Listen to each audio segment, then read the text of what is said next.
Assalamualaikum warahmatullahi wabarakatuh. Selamat pagi teman-teman semuanya. Bagaimana kabar kalian? Semoga kita selalu sehat dalam lindungan Allah Subhanahu wa taala. Yang pertama, hari ini kita akan membahas terkait dengan materi gaya retorika.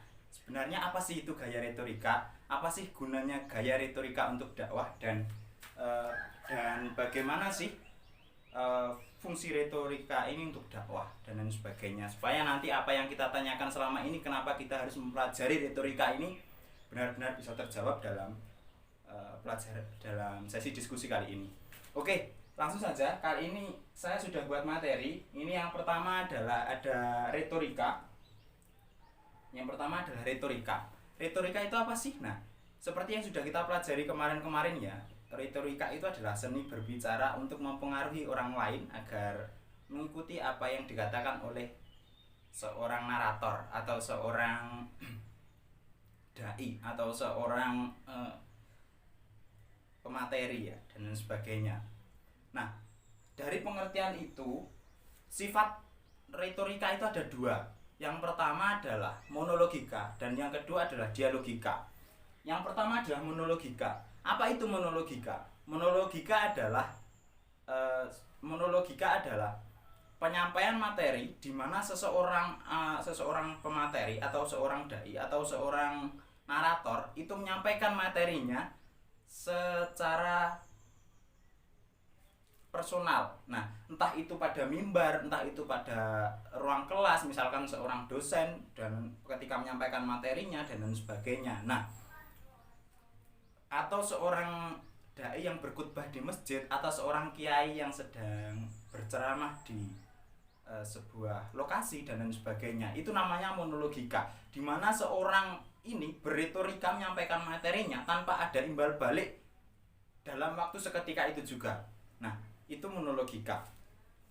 Sifat dari retorika yang kedua adalah dialogika. Nah, dialogika ini adalah penyampaian materi di mana seorang pemateri atau seorang narator atau seorang dai atau lainnya itu menyampaikan materinya dalam forum di mana semua orang punya hak yang sama pada dirinya.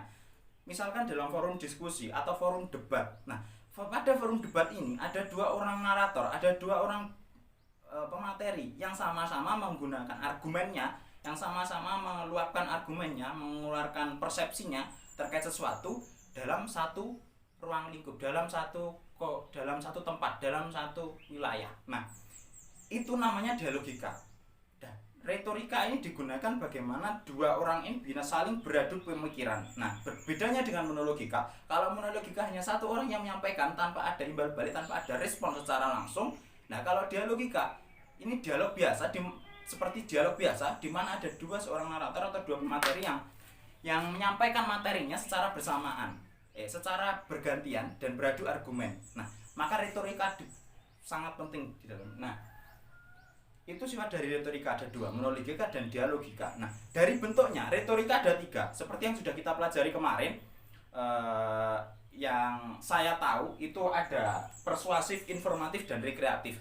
Di mana retorika dalam bentuk persuasif jelas sepenuhnya untuk mempengaruhi. Retorika dalam bentuk informatif adalah bagaimana kita menyampaikan informasi dengan gaya bahasa yang baik, menarik, dan mudah diterima.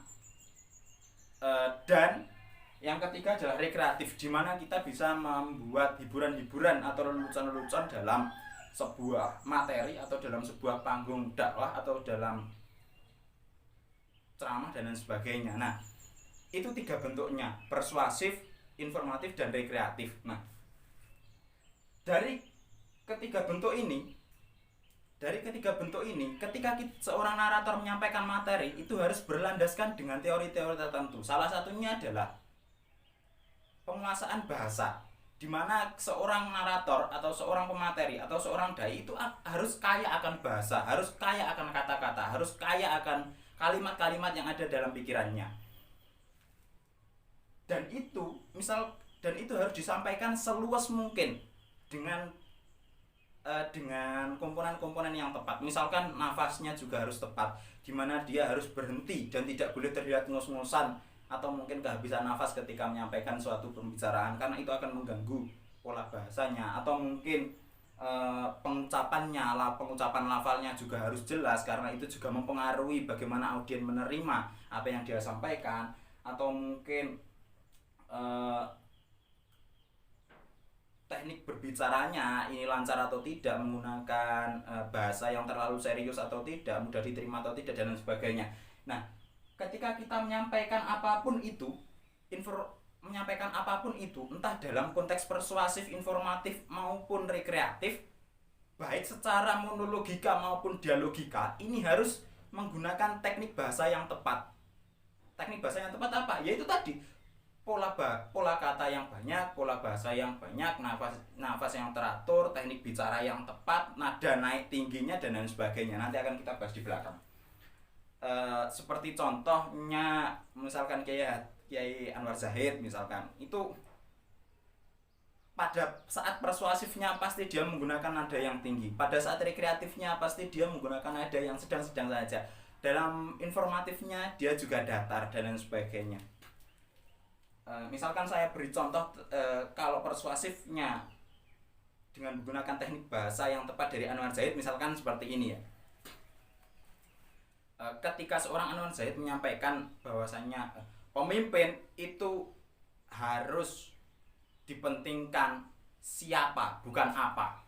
Karena kalau kita mementingkan pemimpin dari segi apa, bukan siapa, yang terlahir adalah pemimpin yang mau memakan apa-apa tanpa memperdulikan siapa-siapa, yang mau menghabiskan apa-apa tanpa mau membela siapa-siapa, yang mau membawa apa-apa tanpa mau membela siapa-siapa. Misalkan seperti itu. Itu sisi persuasifnya dari Anwar Zahid dengan penggunaan teknik bahasa yang tepat dan lain sebagainya. Itu sedikit contoh ya teman-teman. Kita masuk pada yang kedua. Nah, yang kedua ini adalah apa sih pentingnya retorika untuk dakwah? Nah, ini yang sering kita tanyakan, kenapa kita di semester 6 ini mempelajari materi retorika dakwah. Nah, yang pertama adalah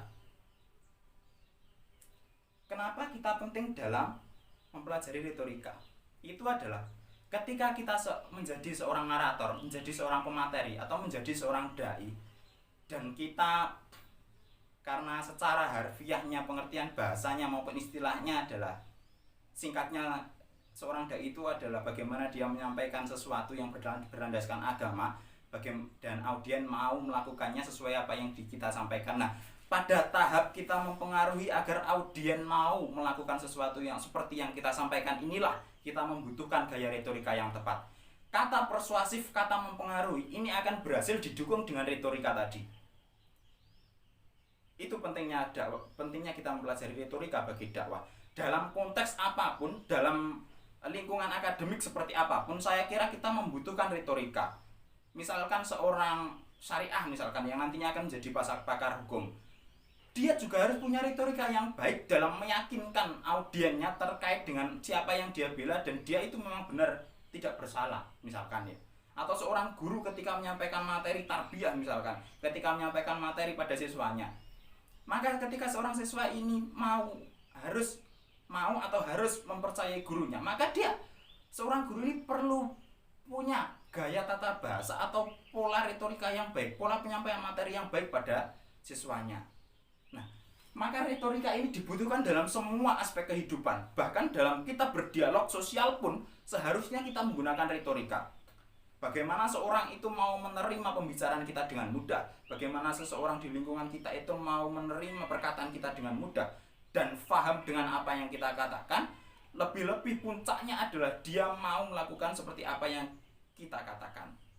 Itu pentingnya retorika bagi dakwah atau bagi ruang lingkup sosial masyarakat ya. Semuanya sangat penting retorika ini bagi kehidupan sehari-hari maupun dalam lingkungan akademik maupun dalam lingkungan keagamaan dan lain sebagainya. Dalam retorika ini, bagaimana retorika yang efektif itu bisa tersampaikan, itu selain menggunakan tata bahasa seperti yang tadi sudah kita bahas, itu juga kita ada dua yang harus saya simpulkan. Yang pertama adalah bagaimana seorang dai atau seorang pemateri atau seorang narator itu mampu mempertimbangkan kondisi halayaknya. Ketika seorang narator atau seorang pemateri terjun pada suatu wilayah, pada suatu lokasi tertentu, pada jamaah tertentu, entah itu di lingkungan akademik maupun sosial masyarakat, dia harus tahu masyarakat seperti apa yang dihadapi. Akademik kah, awam kah, biasa-biasa saja kah, atau lingkungan tinggi dengan intelektualnya tinggi kah, atau agamis kah, dan lain sebagainya. Dia harus tahu kondisi halayaknya supaya dia bisa berperan dengan baik dalam menyampaikan materinya. Ketika yang dihadapi adalah orang yang intelektual atau orang akademik, maka dia juga harus menyampaikan materi dengan sisi akademisi, dengan bahasa-bahasa akademisi, dengan pola-pola akademisi, dan lain sebagainya. Ketika dia dalam kondisi halayak umum misalkan, dia juga harus menyampaikan materi dengan kondisi yang sama, dengan kondisi yang biasa-biasa saja, yang mudah diterima tanpa menggunakan kata-kata yang basa-basi. Misalkan misalkan seorang dai berceramah di lingkungan yang awam atau di lingkungan umum misalkan ya, kompleksnya di pedesaan, kok menggunakan kata bahasa misalkan monolog, dialog, terus persuasif, terus kultural, terus intelektual, sosialis, agamis, dan lain sebagainya, itu pasti tidak akan diterima.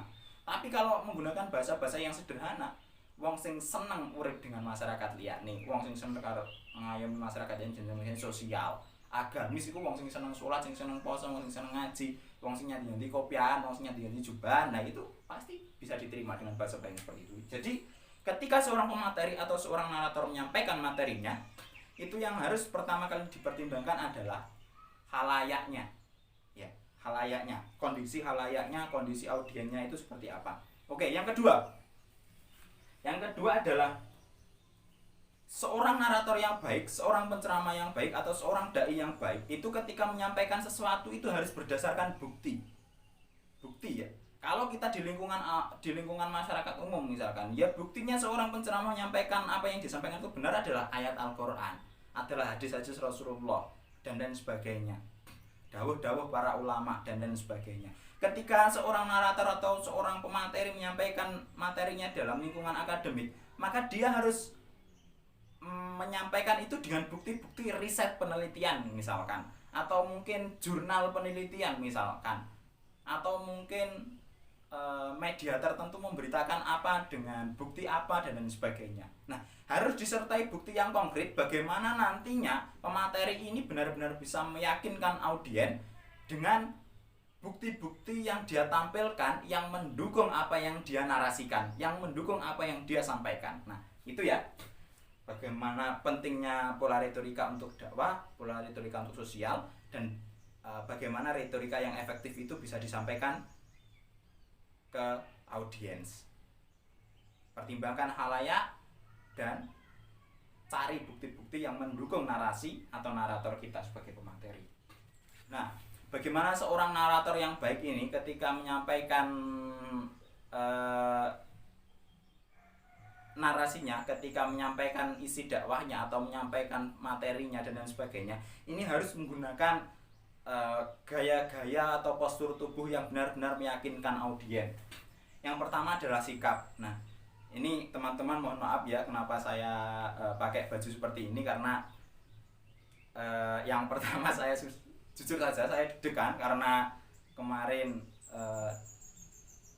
Bapak Iswahyudi menyampaikan bahwasannya harus menilai saya, penyampaian saya, sikap saya, dan lain sebagainya. Maka saya sebagai pemateri berusaha tampil sebaiknya, semampu yang saya bisa, supaya tidak mengecewakan berlebihan. Jadi ini adalah salah satu wujud saya di mana saya menerapkan posisi penyampaian retorika dalam segi supaya penyampaian materi saya efektif dan benar-benar kalian percaya bahwasannya saya ini juga berusaha mempelajari materi ini, adalah postur tubuh dan sikap. Sikap, postur tubuh yang baik seperti apa dalam menyampaikan materi, terus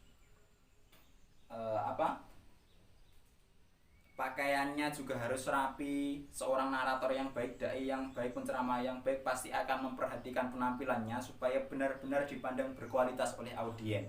Sesederhana apapun kita tampil ketika kita jadi pemateri atau jadi narator, usahakan serapi mungkin. Tidak hanya untuk meyakinkan audien bahwasanya kita berkualitas, tapi juga untuk menghargai audien bahwasanya ketika kita tampil di depan itu ya harus enak dipandang. supaya apa yang kita sampaikan itu nanti benar-benar juga diperhatikan. Raut muka, ekspresi muka seperti apa, jangan kok kita menyampaikan sesuatu yang serius ekspresi kita dagelan ya, misalkan kita menyampaikan ayat Quran atau hadis kok kita pakai ekspresi yang pelengah-pelengah ya, pakai ekspresi yang guyon, dan itu kurang masuk pada audiens, pasti disepelekan dan lain sebagainya.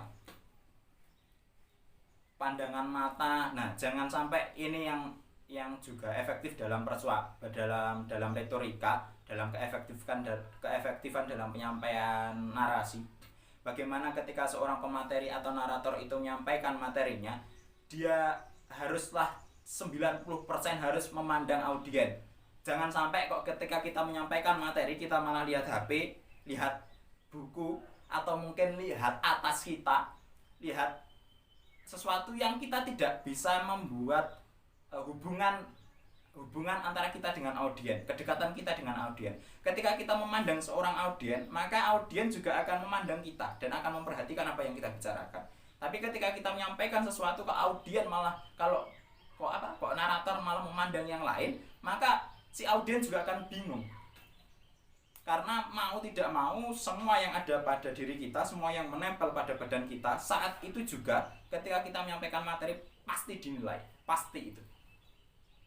Entah itu gaya rambutmu, entah gaya bicaramu, gerak tanganmu, mimik wajahmu, pakaianmu, dan lain sebagainya, pasti dinilai. Maka untuk mendukung keefektifan itu, dari segi postur tubuh, termasuk sikap tadi yang sikap, pakaian, gaya bicara, gerak tubuh, gerak tangan, badan, ekspresi wajah, dan lain sebagainya, ini harus benar-benar kita perhatikan supaya apa yang kita sampaikan ini benar-benar efektif. Ya, itu saja teman-teman materi dari saya kali ini. Ada kurang lebihnya mohon maaf, dan saya tunggu kritik dan saran dari teman-teman semuanya. Semoga apa yang kita pelajari hari ini bermanfaat, dan jaga kesehatan selalu di tengah-tengah pandemi corona ini. Semoga puasa kita di bulan Ramadan juga lancar, dan tetap di rumah saja, karena semakin banyak kita di rumah nantinya semakin semuanya ini akan cepat selesai, semakin corona ini akan selesai. Tapi kalau kita tidak tahan di rumah dan keluar terus-menerus, maka tidak akan cepat selesai masalah ini. Oke ya, itu saja. Stay home di rumah, dan terima kasih. Ada kurang lebihnya mohon maaf. Salam dari saya. Assalamualaikum warahmatullahi wabarakatuh.